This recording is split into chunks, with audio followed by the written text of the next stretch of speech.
संत कबीर तक, गुरु घासीदास तक, उसके बाद जो जिन्होंने संघर्ष किया अपना पूरा जीवन, जिनको महापुरुषों के रूप में देखते हैं, राष्ट्रपिता ज्योतिबा फूले से लेके और मान्यवर काशीराम साहब तक, जिन्होंने अपने जीवन का सब कुछ कमजोर शोषित वर्ग को अपने पैरों पर खड़ा होने के लिए लगा दिया, जिनमें सर छोटू राम बहुत बड़े नेता रहे हमारे, जिसमें बाबू जगदेव प्रसाद कुशवाहा हमारे बहुत बड़े नेता रहे, जननायक कपूरी ठाकुर हमारे बहुत बड़े नेता रहे, चौधरी चरण सिंह जी उसमें हमारे बहुत बड़े नेता रहे। तो ये तमाम, कोतवाल धन सिंह गुर्जर जी उसमें हमारे बड़े नेता हैं, जिन्होंने आजादी की लड़ाई में बहुत बड़ा योगदान दिया। विजय सिंह पथिक जी हमारे बड़े नेता हैं। उन सबको भी मैं आज इस पावन अवसर पे याद करता हूं। उनको याद करना इसलिए जरूरी है कि अगर वो ना होते तो शायद आज किसान का मेरे अपने पैरों पर नहीं खड़े हो पाते, इतने अच्छे हॉल ना बनते, उनको बैठने के लिए अवसर ना मिलते, तमाम तरह की मुसीबतें उनके साथ खड़ी रहती। अब क्योंकि मैंने महापुरुषों को ऐतिहासिक रूप से पढ़ा है, मैं उनके संघर्ष को जानता हूं। एक कड़ी में हमारी एक नेतागणों की लिस्ट छूट गई है, जिनमें हमारे जिला पंचायत के सदस्य आते हैं। मैं इन सबका भी बहुत धन्यवाद देता हूं और हमारे जो किसान संगठन के प्रदेश उपाध्यक्ष यहाँ है, उनके पूरे संगठन को भी ये विश्वास दिलाता हूँ कि अगर किसी भी प्रधान के साथ कोई अन्याय होगा तो हम उनके साथ खड़े। ये बात आप आज के बाद याद रखें। सरकार के लोग अगर ये सोच के कि हम प्रधानों को डराने, दबाने या उनके अधिकार छीनने का काम करेंगे तो फिर आप याद रखना कि हमारे लोग हर लड़ाई लड़ना चाहते हैं। तो मैं आपसे, क्योंकि पहले बहुत सारी बातें हमारे साथियों ने बताई, ये पश्चिम है, आज हम लोग पश्चिम में, उत्तर प्रदेश का ये सबसे मजबूत क्षेत्र है, लेकिन क्योंकि पश्चिम के लोगों को अपनी राजनीतिक बुनियाद मजबूत करनी पड़ेगी, वो क्यों, इसको भी आप जान लो। जैसे मैंने ये हमारी किसान बेल्ट और बहुत सारे हमारे किसान साथी, मजदूर साथी, मेहनतकर साथी वो यहाँ उपस्थित हैं और मैं लंबे समय से किसानों पे काम कर रहा हूँ। किसानों की हर लड़ाई में हम लोग खड़े रहते हैं। इसलिए मैं आपको ये बात कह रहा हूँ कि जब किसान से पहले आपकी जाति आगे आ जाएगी तो फिर किसान को जो मिलने वाले अधिकार है वो ताकतवर व्यक्ति की जेब में चले जाएंगे।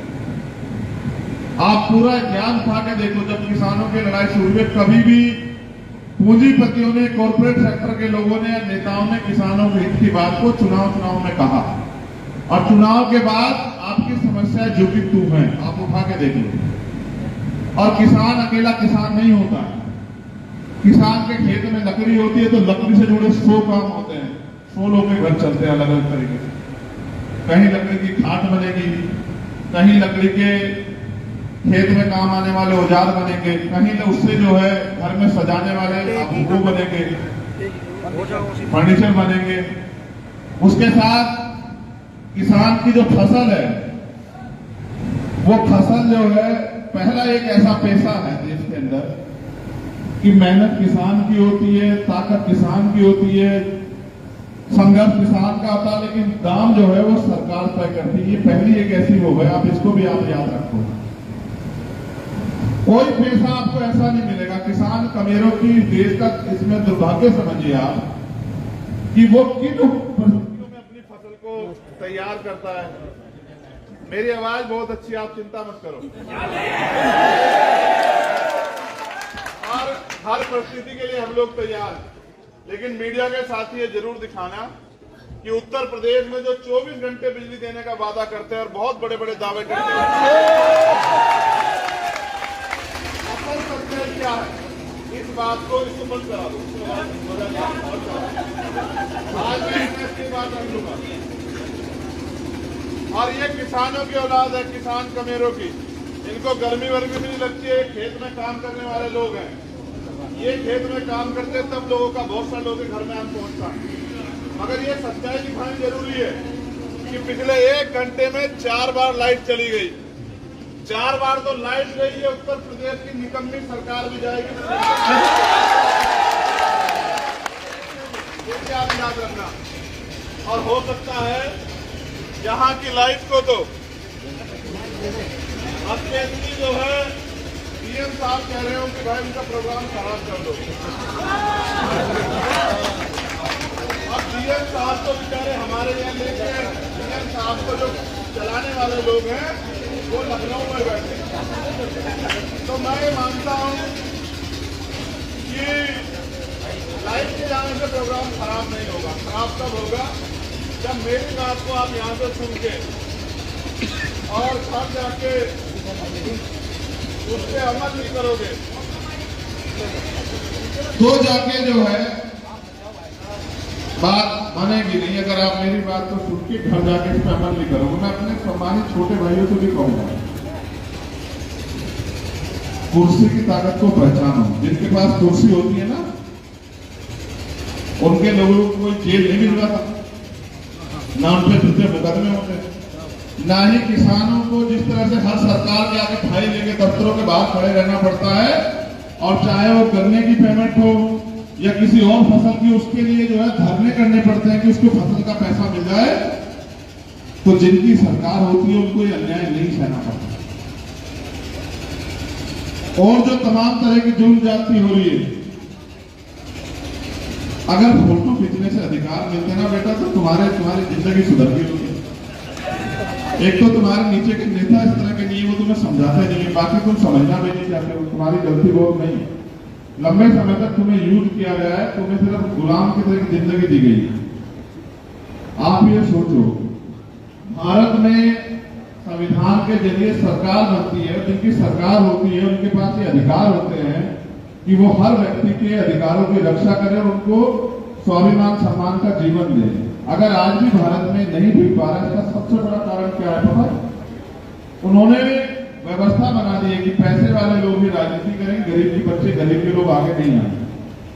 और आप लोग आगे आने के लिए जो संघर्ष करना पड़ रहा है, उसमें आप लोग कहीं ना कहीं कमी बरत रहे हैं। आपको लगता है केवल नारा लगाने से बन जाएगा काम? जब तक ये भाईचारा नहीं बनेगा, इस देश के हक वंचित समाज में जो परेशान है, जो अन्याय से रह रहे हैं, जिनके साथ जुल्म हो रहा है, चाहे वो जाति के आधार पर हो, चाहे वो धर्म के आधार पर हो, चाहे वो आर्थिक आधार पर हो, किसी भी आधार पर, जब तक वो इकट्ठे नहीं होंगे तब तक देश में आपकी जिंदगी में कोई बदलाव नहीं होगा। 75 साल हो चुके हैं, ऐसे 75 साल और आगे आ जाएंगे, कोई बदलाव नहीं होगा। चाहे आज समझ लो, चाहे कल समझ लेना। मैं चौधरी चरण सिंह जी को इसलिए नेता मानता हूं, प्रधानमंत्री तो यहां बहुत हुए, उनको नेता मानने के पीछे कारण कि उनके जैसे महापुरुष शायद दोबारा धरती पर पैदा हो। व्यवस्था ने उन्हें भले ही जाटों का नेता तक बना दिया, सिर्फ किसानों का नेता तक बना के रख दिया, लेकिन वो इस देश के सच्चे नेता थे। कैसे, ये भी जान लो। आपने आज के प्रधानमंत्री तो एक शब्द नहीं बोलते हैं, मणिपुर में मणिपुर जरा एक शब्द नहीं बोलता है। मेरे एक ही शब्द का याद है कि मथुरा में किसान उनके पास चल के आए कि चौधरी साहब आप प्रधानमंत्री हो, और पुलिस के लोग हमसे, जैसे हमारी गाड़ी, बैलगाड़ी निकलती है, फसल की गाड़ी निकलती है, हमसे पैसा मांगते हैं। आप प्रधानमंत्री हो, बताओ हम अपनी समस्या जाके किसे कहें? और मैंने इतिहास में किसी और के लिए ऐसा नहीं पढ़ा कि चौधरी साहब अपना काफिला 2 किलोमीटर पीछे खड़े करके और अकेले आदमी थाने में चले गए, और थाने में जाकर उनसे कहा कि भाई सर पे दुपट्टा बांध के कि मुझे रिपोर्ट दिखानी है। वहां बैठे एक दीवान जी ने, सारे पुलिस वाले तो बेचारे खराब नहीं है, एक दीवान जी ने जो अंदर बैठे थे, उन्होंने कहा कि बाबा मुगल रिपोर्ट ऐसे नहीं लिखी जाती, कुछ देना पड़ता है। उन्होंने कहा दे भी देंगे भाई, लेकिन रिपोर्ट तो लिख दो। जब रिपोर्ट लिखी गई और उसने कहा कि बाबा जरा अंगूठा लगा दो, तो उन्होंने कहा अंगूठे की जगह साइन कर दूं, तो उन्होंने कहा साइन कर दो। तो जब जेब से मोहर लगा के निकाली और मोहर लगा के साइन करे, तो मोहर भारत के प्रधानमंत्री की थी। पूरा का पूरा थाना सस्पेंड हुआ, और उसके बाद किसी ने किसानों से पैसा वसूलने की वो नहीं की। उनके जीवन की एक घटना, और आज तो बहन बेटियां कहां से है देश में। आपने देखा मणिपुर में कैसा नंगानाश हो रहा है। लेकिन मेरी एक घटना और याद है उनके जीवन की, कि लोगों ने अपनी बच्चियों को पढ़ाना बंद करके घर में बिठा लिया, कॉलेज में नहीं भेजते थे। एक दिन वो अपनी हाउस में टहल रहे थे, जब वो मुख्यमंत्री हुआ करते थे। एक सज्जन उनके घर गए, नेता के कोई पास आए, उनको लगता है कि किसी काम आया होगा। उन्होंने पूछा भाई कोई काम है क्या? पहले तो नेता मिल लेते थे आसानी से, अब तो नेता नहीं मिलते हैं। तो उन्होंने कहा भाई काम तो कुछ नहीं है, मैं तो आपके दर्शन करने आया था। उन्होंने कहा भाई दर्शन करने आया, ऐसे तो कोई इतना समय खराब नहीं करता, वहां चल गया है कि मैंने अपनी बेटी को घर में बिठा लिया था गुंडों से डर के, कि भाई बेटी की सुरक्षा के लिए इसको नहीं भेजता हूं। लेकिन जब से आप सरकार में आए हो ऐसा माहौल हो गया है कि सारी बहन बेटियां अपने आप को सुरक्षित महसूस करती है। इसलिए मैं उनको नेता मानता हूं। अगर आप ताकत में हो और अगर आपकी ताकत के आपकी सरकार के अंदर अगर हर कोई गरीब आदमी माने कि ये हमारी सरकार है तो नेता अच्छा है, नहीं वरना नेता बेकार। तो आज के जो हालात हैं, क्योंकि खेती किसानी हमारे यहाँ सबसे ज्यादा है, आप ये महसूस करो, किसान को फसल के दाम नहीं मिल रहे हैं, मजदूर को मजदूरी नहीं मिल रही है, नौजवान परेशान है, सेना में भर्ती होते थे अग्निवीर योजना ले आए और उसके बाद जो है धर्म और जाति के आधार पर आप लोगों को बांटने का काम कर रहे हो। 2013 में आपके यहाँ से जो बंटवारा चला उसकी वजह से ऐसे लोग सरकार में बैठ गए कि आज लोग रोटी के लिए मोहताज हो गए। अगर तो ये भाईचारा आपने यहीं से मजबूत कर लिया। मैंने खतौली में भी इस बात को कहा था, पुनः दोहरा रहा हूं कि अगर मुजफ्फरनगर जिसकी पहचान है दुनिया में, अगर मुजफ्फरनगर ने अपना भाईचारा मजबूत कर लिया तो यहीं से भारतीय जनता पार्टी की नसबंदी स्टार्ट होगी और पूरे देश में जाएगी। ये देखो, लड़ाई देश में ना जाति की है ना धर्म की लड़ाई है, हिस्सेदारी की, हक अधिकार की। जब भी कोई अपने हक अधिकार के लिए बोलेगा तभी जो है उसके ऊपर हमले भी होंगे, उसकी जान पे भी बनाएंगी, उस पर आरोप भी लगेंगे, तमाम तरह की मुसीबतें भी होंगी। मैं तो आपके पड़ोस का हूं और संघर्ष करके आगे बढ़ रहा हूं। आपने मुझे लड़ते हुए देखा है। आप जितने शख्स यहाँ बैठे हो, चाहे किसी जाति धर्म के, एक आदमी बताओ कि कभी देश में कहीं अन्याय हो और मैं अन्याय के समय घर में बैठा हूं। आज तक के इतिहास में मुझे 10 साल हो गए, 2013 से निकले और 2023 चल रहा है।